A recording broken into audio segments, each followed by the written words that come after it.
Opo, pero bakit niyo po minadali ito pong filing Nako. against itong information against Martin Romualdez? Kasi because right now, ano po, as it is, wala pa po yan na binabanggit ninyo. Kasi ang perception po ng iba, ha, magandang at nandiyan kayo, ay minadali ito.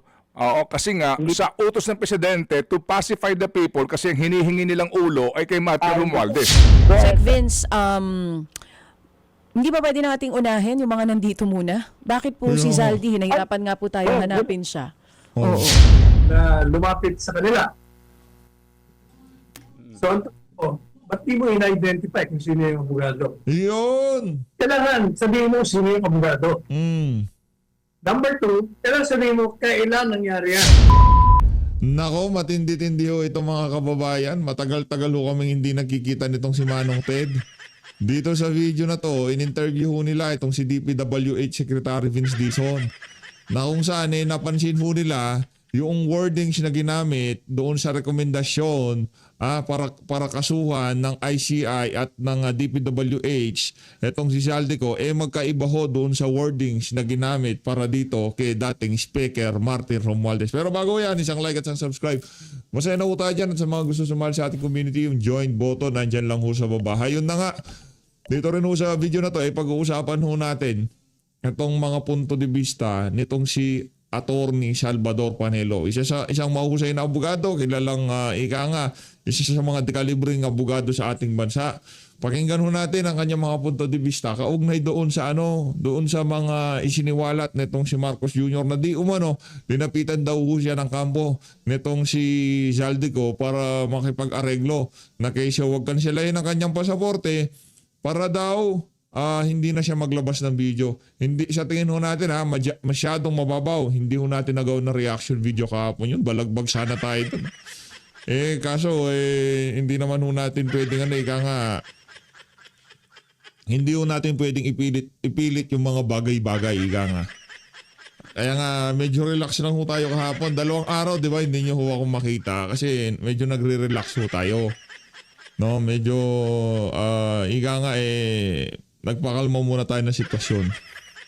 Ang dami ho natin din nagawa ng reaction video. Ang dami ho natin gustong gawa ng reaction video. Especially yung mga isiniwalat nitong si Zaldico dun sa kanyang huling video. Na kung saan, pati itong pangalan, hindi na lang kung si Sandro Marcos, pati itong si Liza Araneta Marcos, nadawit na sa mga kalokohan sa administrasyon. Di umano, yung mga kartel sa kanya daw ho nagre-report. Di umano, yung mga kartel daw ho na sibuyas, asukal, bigas, hawak daw ho yan. Di umano ni Liza Araneta Marcos, asawa ni Marcos Jr. Na kung saan, sa mga nakalipas na panahon, yan ho ang mga alingasngas sa social media. At yan ho ngayon, ang mga lumalabas sa mga revelasyon nitong si Zaldico. Heto, re-rekta ho tayo dito kay Attorney Salvador Panelo. Alam mo, problema, abogado tayo. Yan. At kahit hindi abogado, pagpapakinggan mo yung sinabi ni Presidente Yan. Marcos Jr., hindi ka kaagad maniniwala. Kasi Siyempre naman. una, sabi niya, merong abogado na lumapit sa kanila. So, ba't di mo in-identify kung sino yung abogado? Yun! Kailangan sabihin mo sino yung abogado.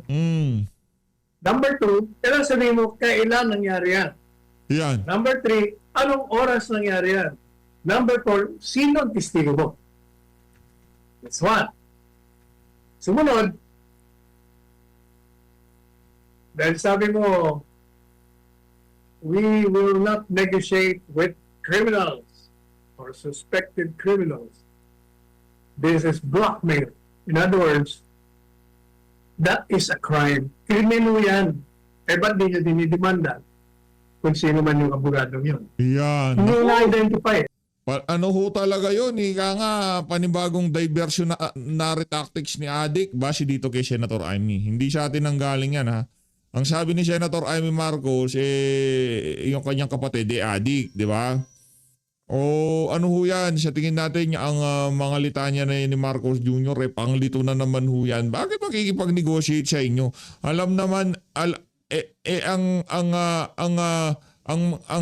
tinutukoy na mastermind kayo tapos makikipag-negotiate siya sa inyo. Parang may mali, di ba?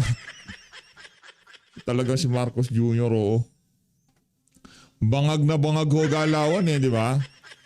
Doon sa mga niya, mga aligasyon niya sa social media, si Marcos Jr. ang mastermind. Tapos makikipag-usap ka sa mastermind na wag pa-cancel ang pasaporte at hindi na siya magsasalita.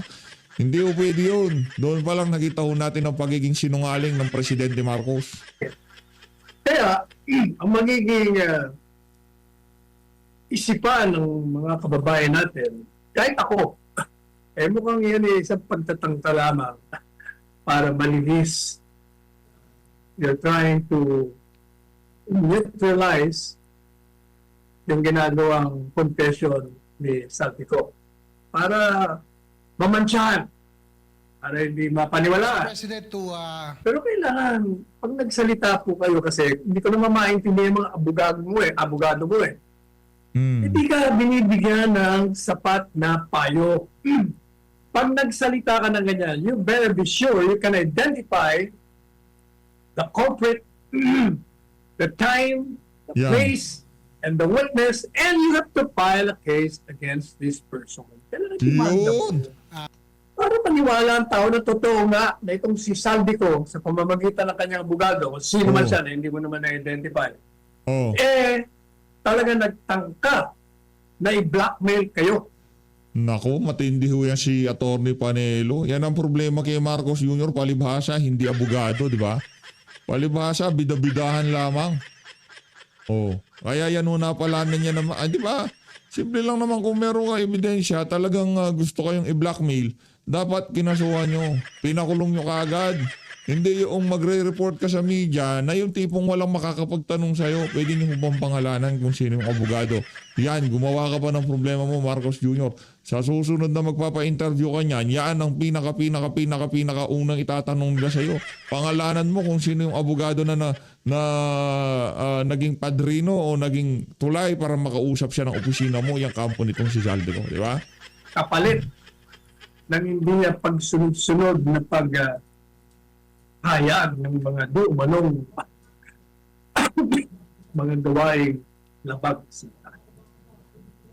Saka sa parte ng abogado ng lawyer Attorney Sal dun sa panig ni na Zaldico, maaari din siyang ma-disbar kung hindi ako magkakamali, Attorney Sal, maaari siyang ma-disbar kung talagang kung totoong tunay nga na lumapit siya or dun sa panig ni na Marcos Jr. Hindi na nga mahalaga yun. Ang mahalaga doon, you have to identify. Kasi the moment you allege something, you have to have supporting proof. Kasi ikaw nag-allege eh. Kaya kailangan i-identify mo, sabihin mo ang lahat na kalakaran at i-demanda mo kagad. Wala eh. Ayan, Attorney Sal, anong komento mo dito sa news na to, Attorney Sal? Tagal ng balita yan. Ito nang usap-usapan yan. Ang mahalaga, ang titina ng gobyerno. Bakit? Bakit nagkakaganyan? Alam po ninyo, sa lahat ng kasaysayan ng pamahalaan sa buong mundo, history of the governments in the whole world, pag merong disgusto, pag merong pagkadismaya dahil sa mga paglabag sa kanilang mga batas, sa mga bansang yan, pag hindi mo tinutugunan ang mga pangunahing pangangailangan, talagang nagkakaroon ng mga planong ibagsak ang gobyerno yan. Natural lamang yan. Kaya dapat ang tanong nyo, bakit? Siguro something is wrong with us. Mali siguro ang ating pamamalakad. Dahil kung hindi naman tayo gagawa ng kalokohan, ay yung mga retiradong mga militar at saka yung mga retiradong mga politiko, hindi magpaplano yan sa atin. Yan ang tingnan ninyo. Hindi yung sino ba yan? Hindi yung sino. Bakit? So pag alam mo kung bakit, alam mo na dapat mong gawin. Tanggalan mo sila ng kadahilanan upang planuhan kang pabagsakin ka. You perform your duties as duly constituted authorities and mandated through election, legitimate appointments. Yung dapat yung tungkulin. Dahil pag hindi, talagang pag-iisipan kayong pabagsakin upang palitan sapagkat tandaan ninyo, yung mga di umanong nagpaplano yan, bahagi yan ng sambayanan. That's part of the people. At ang people, yung sambayanan, ang siyang lumikha ng pamahalaan. Upang, sangayon sa saligang batas, ang layunin niyan ay bigyan ng proteksyon pagsilbihan nyo. At kung hindi kayo naninilbihan ng tapat sa inyong sinumpaan, at hindi nyo binibigyan sila ng proteksyon laban sa mga dayuhan, laban sa mga terorista, laban sa mga kriminal, yung sambay na yan, the people that created your government, this government, natural, mag-react. Kaya yung mga iba-ibang sektor dyan, nag-iisip ng, paano kaya natin to tatanggalin? At Yan. palitan natin ng bago. Kaya nagkakaroon ng mga rally, ng mga marcha, ng mga pag-iisip na pagtatanggal sa inyo. Yan ang dapat niyong isipin, hindi yung kung sino sila. Palaging magkakaroon ng ganyan. At yan ay pinakita na sa atin ng kasaysayan, People Power 1, People Power 2, at eto na naman tayo. Nandyan na naman. Ayan, at least malinaw, Attorney Sal. Samantala, dako Yan ang ginawa po ng Senado. Yan ay pagpapatunay doon sa panawagan na buwagin na yung Kongreso, yung Senado at Kongreso. Sapagkat nakita nyo, sila nagtatakipag, pati yung minority, ni walang umimik. Bakit wala? Yung sinasabi ng isang senador dyan, na institutional courtesy. Alam po ninyo eh. Hindi nila alam. Ang kanilang trabaho bilang senador, bilang mga miyembro ng Kongreso. Kaya nga inilagay sa saligang batas yan para busisiin mo kung tama ang kanilang hinihinging budget para sa kanilang departamento. Lalong-lalo pa sa panahon ngayon, nakatakot-takot ang mga katiwalian sa halos lahat ng ahensya ng gobyerno. Ay Ayan. kung yung kibiti sana nga, confidential funds, binubusisi nyo ng gusto. Ba't di nyo mabusisi ang opisina ng presidente? Tapos bira kayo ng bira na katiwalian and so forth and so on. Pagkatapos, pagdating doon sa budget niya, approve in 4 minutes. Kaya hindi nagtitiwala sa inyo ang sambayanan. That is why the advocacy of a revolutionary government is getting traction. Nagiging bukas ang taong bayan sa pagkakaroon ng revolutionaryong gobyerno, ang pag-abolish sa Kongreso at ang pagpapakulong sa mga senador at mga kongresistang sangkot. Yan ang problema sa inyo. Nagpapakitang gilas kayo sa mga ibang issue tungkol sa korupsyon. Nagpapanggap kayo, malilinis kayo, na kalabang kayo ng korupsyon. Pero pagdating dyan, ayan, tiklop ang inyong mga bibig. Anong nangyari sa inyo? Yan. Kaya ang taong bayan sa 30 mag-rarally. O, ako po, nananawagan sa inyo. Yung rallying yan, di umano, ay nilunsad ng mga Katoliko, obispo, mga iba-ibang religious organization. Pati ng mga dilaw sa akin, regardless kung sino nag-organize, sumama kayo! Tinatawagan ko yung mga DDS, mga kaliwang matitino. Sumama kayo sapagkat Ayun na nga mga kababayan, lumipat na ho tayo. Kayo ho, bahala kung gusto nyo sumama pero tayo ho, hindi sasama dyan sa rally na yan dahil mga organizer ho niyan, ang pinagbibitiw ho, pati si Vice President Sara Duterte. Ngayon pagka sumali ho tayo dyan, parang sinasabi na rin natin, pinagbibitiw ho natin itong Vice President na hindi nagnakaw, hindi nagpa-insert, hindi kinausap si Saldico. Bakit siya, ano bang puno dulo ng lahat ng kaguluhan na to? Dahil doon sa katakawan sa pera ng mga pangalan na di umanong nabanggit ni Saldico na napag-utusan siya. Dahil sa kanila, hindi ko kasama si BP Sara. Itong mga siraulo magrarally sa A30, gusto nila pati si BP Sara mag-resign. Tingnan nyo naman kasi siraulo itong mga tao na to. Kaya naman, rumekta na ho tayo dito kay Manong Ted Filon. Game! Manong Ted, magandang umaga po. Oo, good morning po. Good morning po, Sec Vince. Sec Vince, ang uunahin ko po muna no, yung tungkol po dito sa referral na ginawa niyo po last Friday dito po kay dating Speaker Martin Romualdez. Kasama niyo po dito ang ICI. Madami po kasing nakapansin na parang Yan. ibang-iba yung wording ng Nako. referral para kay Nako. dating Speaker Martin Romualdez. Wala kasing binanggit po na possible violation or charges.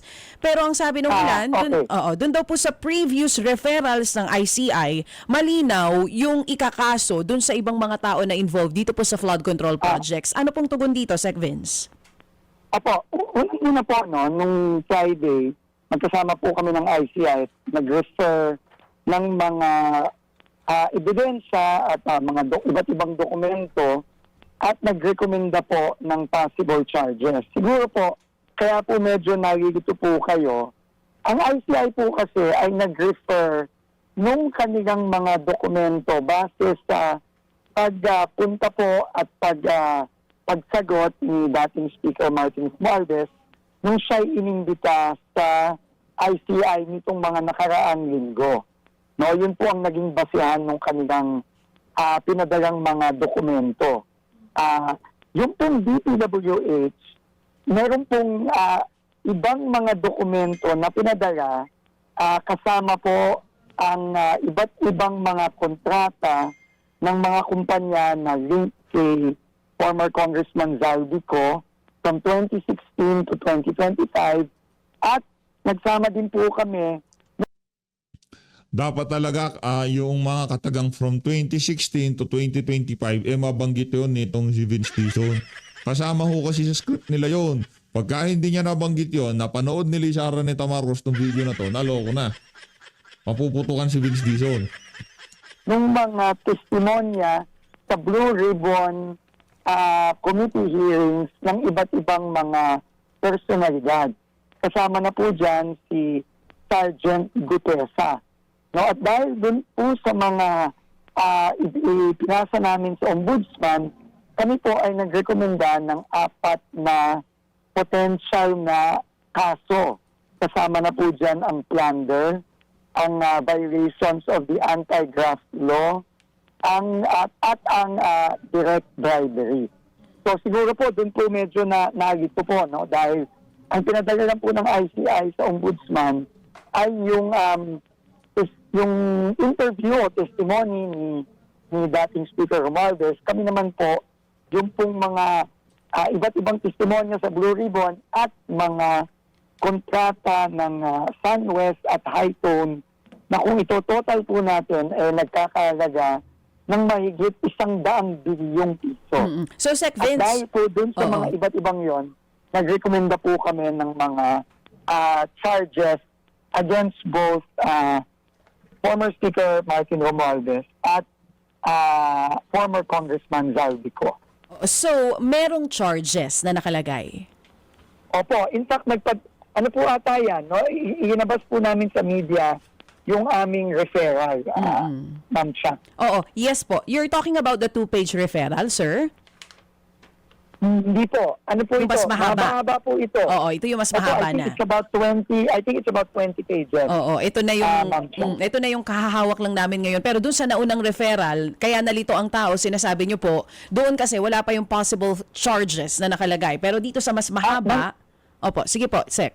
Yeah. I think po dun sa ICI na pagpasa ng dokumento, wala pong recommended charges doon. Pero pinagsama po yung dalawang yan, no? Yung ICI sending of the documents and referral of documents and yung pong DPWH referral.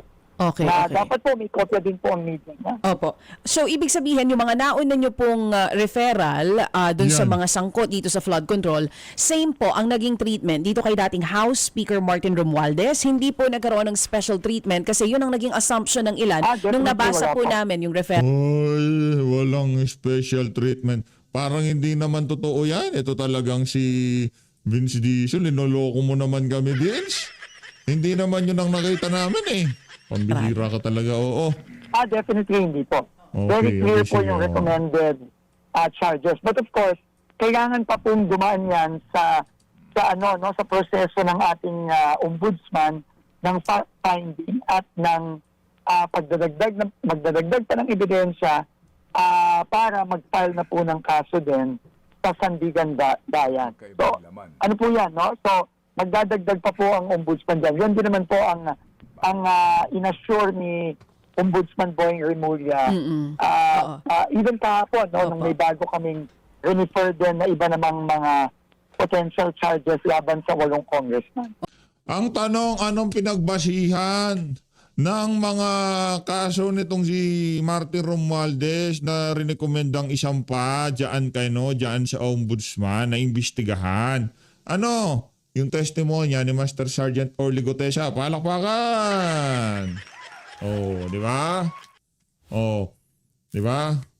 Tapos, doon sa testimonya ni Master Sergeant Orly Gutesa na kung saan sinigundahan naman itong si Saldico, palakpakan! Oh, sinasabi niya, totoo yung sinabi ni Gutesa na talagang inutusan niya maghatid ng pera dyan sa Forbes Park, kung saan, di ba?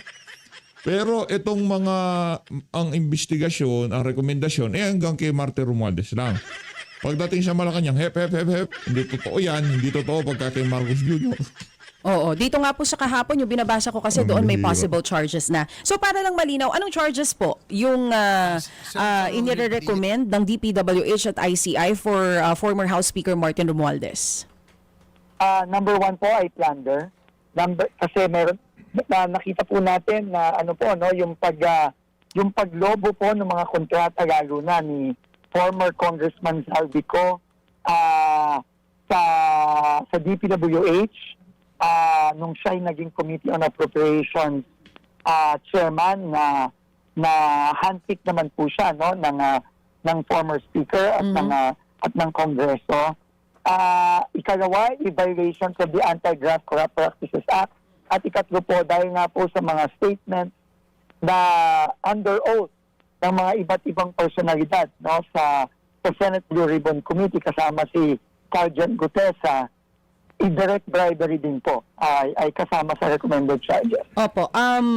Pareho po ba ito doon sa mga possible charges na posible nga pong isampa dito kay Zaldico? Pareho po silang dalawa? Opo. Pareho din po. No, ang wala lang po dyan na hindi pa po namin marekomenda is yung malversation against Speaker Martin Romualdez. Kasi kailangan pa po ng dagdag na ebidensya para dyan. Para ma-establish na may malversation. So, Doon po naman, sinabi naman po ni Ombudsman Boying Remulla kahapon at nung nakaraang linggo, yan din po ay isasama din po nila kapag nakahanap sila ng dagdag na ebidensya doon. At kami naman po ay tuloy-tuloy ang pakikipag-ugnayan sa Ombudsman para sa pagdadagdag at paghahanap pa ng ibang ebidensya. Opo. Sec Vince, ilang ulit ko nang naririnig, hindi lang sa inyo, maging sa ilang miyembro po ng gobyerno at ng ICI, na matibay yung ebidensya na hawak ninyo for former Congressman Zaldico. Kay Yan. Speaker Martin Romualdez, o dating Speaker Martin Romualdez po ba, gaano kabigat yung ebidensya na hawak po ng ICI at ng DPWH? Sa tingin po namin, basta din sa refer namin, mabigat po ang ebidensya. No? Mabigat po ang ebidensya, lalo na kung i-connect natin yung mga testimonya sa Blue Ribbon dun sa mga nakalat namin libo-libong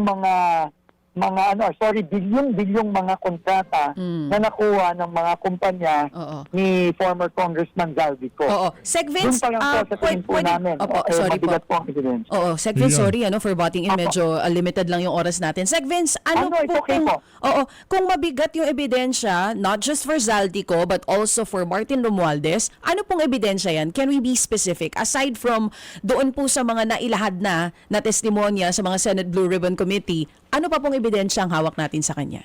Yung pong mabigat para sa amin, yung pong dami ng kontrata na nakuha ng mga kumpanya linked to former Congressman Zaldico. Oo, Kasi kung titignan niyo po yung dami ng mga Pero kontrata. Sec Vince, kontrata Yes. kay Zaldico, pwedeng makonekta kay Zaldico. Ano pong kaugnayan nun kay former Speaker Martin Romualdez? Kasi po, nung panahon, Ano po ulit? Sorry, Sec. Medyo naputol po kayo. Ano po ulit? Sorry po. lumobo po, dumami ang mga kontrata ni former Congressman Zaldico, yung sa mga kumpanya ni former Congressman Zaldico, nung kapanahunan na siya ay naging appropriations chairman. In Yo, fact, tumama ka rin, Vince. Palakpakan natin to si Vince Dizon. Tumama, di ba? Oo. Yung sinasabi ko, dapat doon lang tayo sa totoo. Baka, alam nyo, ninintay ko noong 2016 hanggang 2022. Buti na lang inamin mo na nung naging appropriation chairperson siya, lumobo ang kanya mga kontrata doon sa mga nalilink na construction firm sa kanya. Diba? Ngayon, kung lumobo, kung totoo nga bang kumikita siya, sa tingin niyo ho ba mga kababayan, ganon-ganon na lamang, kikita itong si Zaldico, si Martin, hindi. Tapos, papahintulutan lang ng Pangulo na nakawin itong dalawang unggoy na to ang kaban ng sambayanan habang nalulubog ang ating mga kababayan na nawalang napapala itong pamilya na nasa Malacanang. Napaka-imposible naman ho ata nun mga kababayan. dun po sa aming Diba? pagbibilang, halos nag-times 3 po ito.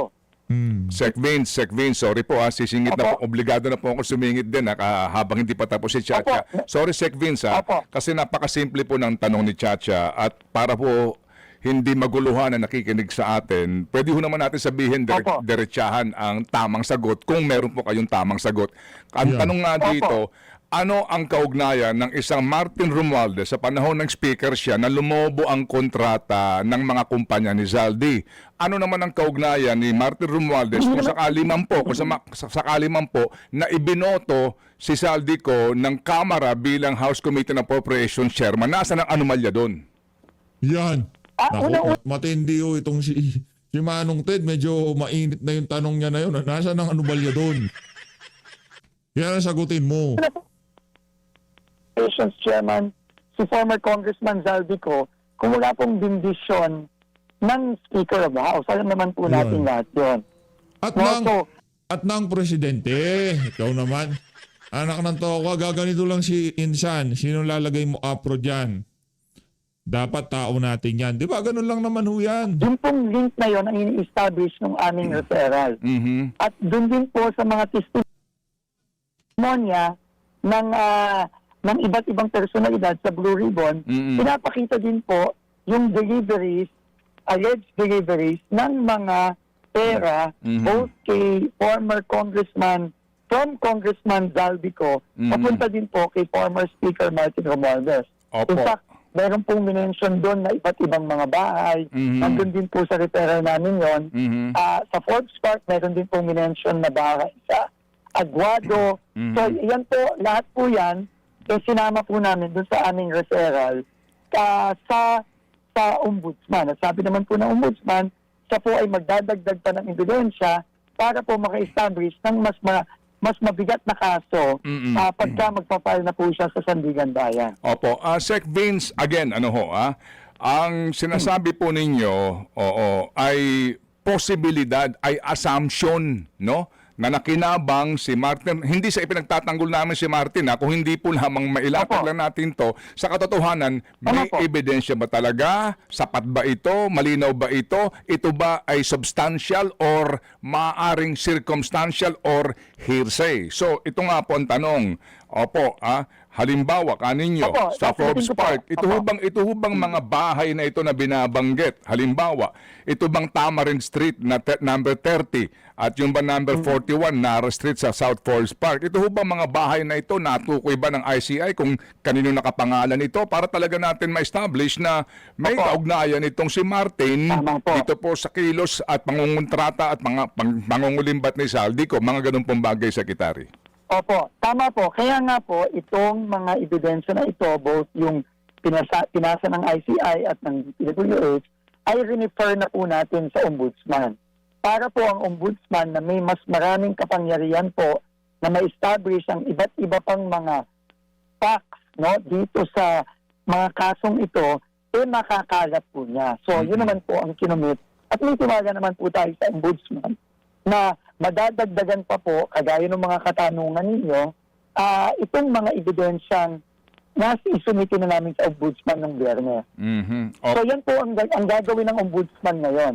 Magdadagdag pa po siya via fact-finding at tama po yung mga katanungan ninyo. Pero ito po, wala po kasing kapangyarihan ng DPWH para ma-establish po kung ang isang tao ay may pag-aari ng isang bahay or Opo, iba opo. pang mga facts. No? Kaya po ito ay kinumit naman po ng ombudsman at may tiwala Opo. tayo sa gagawin niya. Kasi po ang sinasabi po ng iba na ang pwede nating maimbestigahan ng malaliman ay yung mga proyekto under SunWest and other companies related to Zaldico sa mismong distrito ng kongresista. Meron na ba kayong investigasyon na ginawa doon sa mga proyekto ng SunWest dito po sa Leyte? Yung daw sana po ang pwede ho talagang makonek kasi nga yung bidding na nangyari dito at yung quality of work nitong kumpanya ni Zaldico, sir. Opo. Unang-una po, kasama po dun sa refer natin na mga kontrata, yung mga proyekto ng SunWest sa Leyte, specifically sa distrito po mismo ni former Speaker Martin Romualdez. Nandyan din po yan sa ating mga dokumentong isimite sa Office of the Ombudsman nung Biyernes. Ikalawa po, ang ICI din po, led by yung kanilang special advisor, si General Asurin, ay pumunta na rin po at umiikot na rin po sa iba't ibang mga proyekto ng mga kumpanya na link kay former Congressman Zaldico. Kasama na rin po yung mga proyekto sa Leyte. So, yan din po, pagka po nakuha yan at nakuha na po ng report ng ICI at ng DPWH, ng AFP, ng PNP, Opo. yan din po ay susumiti lahat sa Office of the Ombudsman. Okay. Ongoing pa po ito, Sir Ted. Tuloy-tuloy lang po tayo. Yung pong mga sinabmit natin ay mga initial pa lang po yun.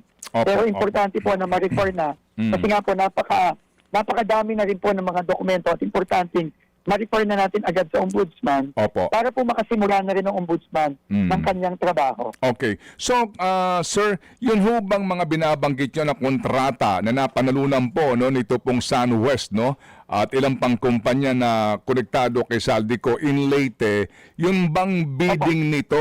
Kasi dito po, meron ako nahawak nga dito, listahan lang ng proyekto tsaka yung amount. Yung bidding process po na dinaanan po nito, meron ho ba kayong findings na niluto ito? May ganun po ba?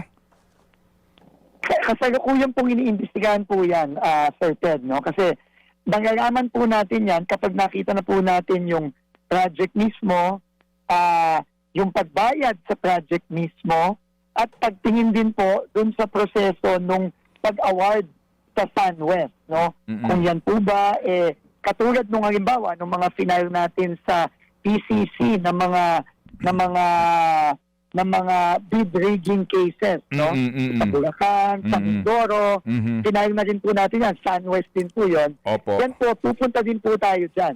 Pero Opo. ngayon po, nasa proseso pa po tayo ng pagkakalap ng impormasyon, ng Opo. ebidensya, Opo. para po eventually dun din po tayo tutungo. Opo, pero bakit niyo po minadali ito pong filing Nako. against itong information against Martin Romualdez? Kasi, sir, kung kayo po ay mas matibay nga sana kung pagsumiti ho ninyo ng inyong pong referral ay meron ng kaakibat na findings doon sa bidding ng mga kontratang ito. Because right now, as it is, wala pa po yan na binabanggit ninyo. Kasi ang perception po ng iba, magandang at nandyan kayo, ay minadali ito kasi nga sa utos ng presidente to pacify the people kasi ang hinihingi nilang ulo ay kay Martin Romualdez. Hindi naman po. Unang-una po, para i-clarify ko lang po, ang Yun, ikaw naman, Vince. Paikot-ikot pa tayo, yun. Kaya ka lang naman nandyan. Kaya nyo lang naman minamadali kasi ang taong bayan nagwawala na at ramdam yan ng administrasyon. Kumbaga, binibigyan lang, inuunti-unti ho tayo. Ito, una, binigay yung mga kontraktor. O yan, Diskaya. O yan, daming bahay ng Diskaya. Diba? Tingnan yung loob ng bahay. May payong. O. Diba? Noong hindi na nasasatisfy ang ating mga kababayan, medyo naiintindihan na nila, hindi lang kontraktor yan. Hindi pwede yan, di ba? Hindi pwedeng kontraktor lang yan. Kontraktor lang makakaisip niyan. Punta tayo yung district engineer naman. O yan, Alcantara, nagpapatalo ng daang milyon sa kasino. Alcantara, Hernandez, Alcantara. Napaisip ang mga Pilipino, anak ko, parang malabo naman ata. Sino magpupundi niyan? Wala namang kapangyarihan yung mga district engineer. Utusan lang naman yung mga yan. DPWH, yan, si Bunuan. Bunuan, kasalanan ni Bunuan. Lahat, takbo kayo Bunuan. Pambihira, di ba? Nung sabi, hindi naman pwede kayo Bunuan lang yan. Budget yan eh. Budget ng DPWH yan eh. Nagpupunta sa Kongreso yan eh. Saldi ko. Saldi ko. Nung na-realize sa sambayan ng Pilipino na hindi naman magagawa ni Saldi ko yan eh. Ina-point lang naman niya yan eh. Ay, utusan lang naman yan eh. Speaker talagang may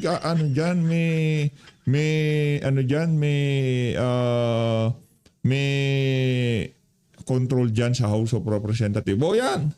Ano sabi ni Saldi? Biglang nagsalita si Saldi ko. Sabi niya, si Marcos Jr., tinawagan ako ng mga tao niya. Anong ginawa ng Malacanang? Yan, Sibak, Bersamin, yan. Olivar, Sibak. Ngayon, yung flood control ng anomalya sa Malacanang, nawawasak na. Kung anong rupok ng flood control na tinayo nila, ganun din yung flood control ng Batigo sa Malacanang, unti-unti na rin gumuguho ngayong mga panahon na to. Sino yung mga flood control na yan para mapigilan ang pagragasa ng issue na to sa loob ng Malacanang? Una na dyan, ang ICI. Flood control nila yan eh. Vince Dizon, mainstream media at yung pinanglagay nila, panangtukod-tukod nila yung mga bayarang talyanista sa mga vlogger. Yan ang kanilang flood control. Para hindi dumiretso ang galit na sambay ng Pilipino sa Malacanang. Rumaragasa eh. Diba? Bagyong Yolanda tong galit na sambay ng Pilipino. Walang flood control na makakapigil sa daluyong ng galit ng mga Pilipino para panagutin ang talagang mastermind dito sa kabalbalan na to. Ito po namin sa Ombudsman ay referral of evidence and fact. No? Iba po ito sa pag-file ng verified complaint. Opo. No? Kagaya po nung halimbawa, yung ginawa natin sa Bulacan. Yun po verified complaint na po yun. Dahil po kampante na po tayo na kumpleto na po ang ebidensya at ready na po ito for filing sa eventually sa Sandigan Bayan. Ang ibig sabihin po ng referral lang is nagpapadala po kami ng ebidensya at ng tingin namin makakatulong dun sa rinirekomenda naming mga eventual na kasong ipafile ng ombudsman. No, importante po 'yan kasi po kailangan po natin ng tulong ng ombudsman para po kumagat pa po ng iba po pong ebidensya para mapatibay pa po yung eventual na kaso. So, uulitin ko po, no, ito po ay referral pa lang at hindi pa po ito kaso at complaint. Referral lang naman Huwag ko kayo masyadong ma-excite. Yung Flander, yung malversation at kung ano-ano pang kaso kay Martin Romualdez, referral pa lang yan. Okay, Kaya sige po. tuloy-tuloy pa rin po ang ang pagkakalat natin ng ebidensya. Pero importante po na mapasa na po natin sa ombudsman para po sila mismo makakuha na using yung powers na nila na wala kami, wala ang ICI, para po mapatibay na po ang eventual na kaso. Okay. So yun po ang rason doon. Sige po. Okay siya. Go ahead. Oo. Yes, Sec Vince, basahin ko na, hindi ko na babasahin, pero alam naman natin ang komento ng ilang tao. Meron na mga mugshots Opo. ngayon dito sa mga may kaugnayan sa flood Opo. control projects. Pero ang public perception pa rin, bakit parang puro maliliit na isda yata? Tama po. Yung Naiintindihan po nauuna. natin Oo, yun. nakakasuhan at baka posibleng mahuli. Makakakita po ba kami ng mga mugshot ng mga proponents? Tingin ko po, parating na po yan. No? Parating na po yan. Ngayon nga po, halimbawa po, kay former Congressman Zaldico. Siguro wala naman pong makakapagsabi na maliit na isda si former Congressman Maliit. Zaldico. Ang ating problema yan. Maliit na isda si Saldico. Maliit yun. Ang atin nung panukatan dyan, yung mga amo ni Saldico. Si Saldico, kumbaga, balyena, o mga pating. Pating ha. Si Saldico, doon pa lang siya sa mga dolphin. Maliit lang siya, dolphin lang. Wala pa ho siya doon sa level ng Balyena. Yan si Martin Romualdez, lumelevel na yan na medyo pating-pating na dating, di ba? Pating yung datingan niya, medyo malaki-laki na yan, pating. Yung Great White Shark, parang ganun kalaki. Pero yung Balyena, na kung saan pwede niyang lamunin itong pating na to at itong tilapia na to, si Saldi ko, tilapia lang yan.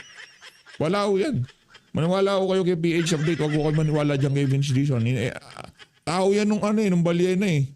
Sino ba hindi mangyayari yan, anak ng toka. Ito talagang si Vince Dizon, ang gigigil na ako dito sa dito sa mama na to. Pinirmahan ng amo mo, mawalang galang nga, Vince Dizon ha. Alam ko, marami kang problema. Marami kang problema at kung sakaling hindi mo sinunod ang kagustuhan ni Marcos Jr., may kalalagyan ka. Alam ko, isa ka sa mga tinakot ng mga adik. Yaran lamang nandiyan ka na, hindi panindigan mo na, di ba? Alam ko, tinakot ka. Ngayon, Vince Dizon, ito tandaan mo. Sa ayaw sa gusto mo, pupunta tayo dyan sa amo mo. Sa ayaw sa gusto mo. Hindi ngayon sa administrasyon na to, so be it, walang problema. Pero kapag babayaran ng amo mo at ikaw sa ginagawa mong kabalbalan na yan, hindi ngayon, sa susunod na administrasyon, wala tayong pakialam. One way or the other, kailangan yung managot sa mga kabalbalan nyo na yung mga bullshit kayo. Nasa abroad po siya, no? Pero once na, halimbawa po kahapon, in-announce na rin po ng ating Pangulo na makakansila na rin po ang pasaporte ni former Congressman Zaldico, no? Hinihintay na lang po natin ang order ng Sandigan Bayan. Once na nangyari po yun, tingin ko po, lilit na po ang mundo ni former Congressman Zaldico dahil hindi na siya makakaikot freely na makakaikot. Oo, yes po, no? Sec Vince. Oo.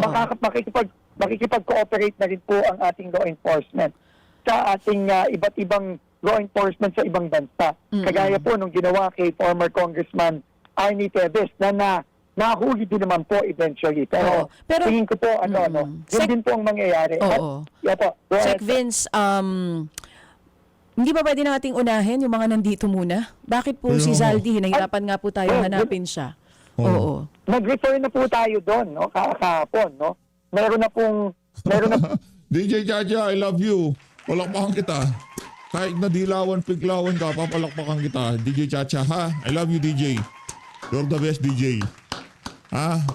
Yan yung mga yung tipong si Raulo ka ba? Saldi ko lang kayo ng saldi ko, di nga natin makuha. Nandiyan si Stella Kimbo, nandiyan si Grace po, nandiyan si Martin Romualdez, nandiyan si Don Gonzales, nandiyan si Guardiola, nandiyan si Gigi Suarez. Ang daming mga contractor dyan. Di ba? Tama ba ako, DJ Chacha? Tama ako, di ba? Tama ako, palakpakan natin si DJ. I love you, DJ. Ha? Sabi tayong refer kahapon kasama ang ICI. Saldi ko na saldi ko, ha? Recommending 4 cases against 8 congressmen, no? Na mga congressmen na merong allegedly pagmimayari ng mga construction company na may mga libu-libong kontrata sa daan-daang kontrata sa DPWH, no? Oo, paano kaya natin sila talaga mapapanagot kung ang lagi lang din naman nilang gagamitin nag-divest na at kung ano-ano pa? Yung po bang yes po. Meron po kaming mga SEC documents. Sa SEC documents na sinama sa aming referral kahapon na nagpapatunay na sila po o kanilang mga immediate family pagmimiyari pa rin po nila ang mga kumpanyang yun. Base sa records ng Securities and Exchange Commission. Okay, sige Kasama po. yun po sa mga dokumentong pinadala po namin. Opo. Sila may manlaki po kailan daw kaya, Secretary? Nasabi naman po namin kahapon, Manong Ted, no, na initial pa lang po ito. No, mayroon pa pong iba pa pong mga opisyales na posibleng merong conflict of interest at dahil doon, pwede silang kasuhan ng iba't iba pang mga kaso dahil sila ay mga government officials na nangongontrata din sa DPWH. Yung po nabanggit natin ni Ombudsman Boying na Eric Yap na umano ay meron pong benepisyo sa ilang pong construction companies. Kailan po kaya yun? May kaso na, in fact, meron na po kaming final na kaso. Ito po, hindi lang po referral, no? Final na kaso against Silver Wolves Corporation na allegedly may links po kay Congressman Eric Yap at sa kanyang pamilya. Na-file na po yun, Manong Ted. No? Opo. Kaso na po yun, hindi lang po yun. Pero hindi kasama si Eric Yap doon. Wala pa po kasing nahahanap na direct link. No? Pero yun din po ang Opo. ni Ombudsman Boying Remulla na hinahanapan na rin po nila ng direct link. Opo. Pero kayo po sa DPWH, meron na ho ba kayong findings doon sa sinasabing mga overpriced na mga proyekto sa distrito po ni Mr. Eric Yap? Yan po ay i-refer po namin sa mga susunod na linggo, Manong Ted. No, kasama din po yan dun sa kasama din po diyan yung mga ebidensya pong pinadala din sa amin ni Mayor Benji Magalong sa Baguio. Opo. Gaano ho kaya katagal yon itong inyong pag-aaral muna? At yan ho ba ay dadaan pa sa ICI o irerekta nyo sa ombudsman po? Mukha pong yan po ay direkta na po natin sa ombudsman. Opo. At hindi na po magtatagal yan, Manong Ted. No? Opo. At yung pong sa Batangas, ito pong mga distrito, halimbawa po, mawalang galang lang, ito ho naman po ay aligasyon lamang dito po sa distrito po ni Opo. Congresswoman Luistro, yung pong mga alokasyon sa mga cat's eye Yan, na gano'n. Luistro Meron ba tayo, kayong yan. ginagawang investigasyon doon? Oh. Opo, kasama po lahat. No? Kasama po yan Oo, sa mga investigasyon na ginagawa. Sama-sama nyo Manong na Ted. yan. At sunod-sunod na rin po ito, kagaya ng sinabi namin kahapon. Sobrang dami po nito. Madami po talaga. Second- Manong Ted, madami Oh. po talaga. So paano po ang inyong pagpaprioritize po dito? Yan po sabi ko nga po, simple prioritization lang. Unahan yung mga pwedeng maling sa mga Duterte. Yun, yung ganun pagpaprioritize. Di ba, Vince? Di ba ganon? Di ba ganon, Vince? Unahan yung mga pwedeng ilink sa mga Duterte. Po, no? Kami po ay first in, first out.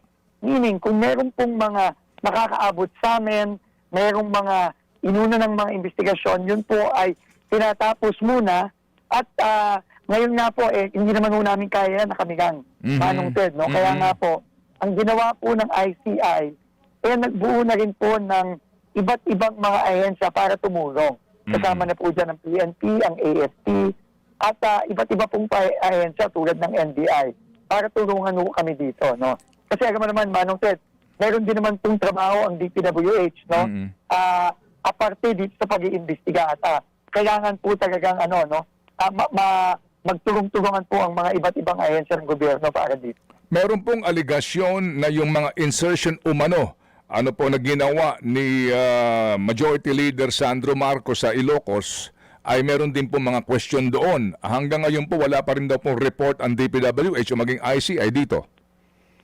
Nagpunta na po sa Ilocos si General June Azurin, si Yusek Atobisnar, at sa pagkakaalam ko po, pati po si former Mayor Benji Magalong ay sumama po nung section na yon. At tingin ko po, magpapadala na po sila ng report tungkol doon. Sa Davao City po naman daw, kumusta po itong distrito po ni Ganun din Congressman Paulo Duterte? Ganun din po, no? Nagpunta na rin po ang ICI, ang DPWH, at pagkakaalam ko din po, kasama din po doon si Mayor Benji Magalong ng Baguio, no? Dahil siya tumutulong kay General Azurin. Opo, so meron, opo. Kailan po ang labas ng findings ng kanila po mga pag-aaral tungkol po dito sa ating pinag-uusapan ng mga lugar?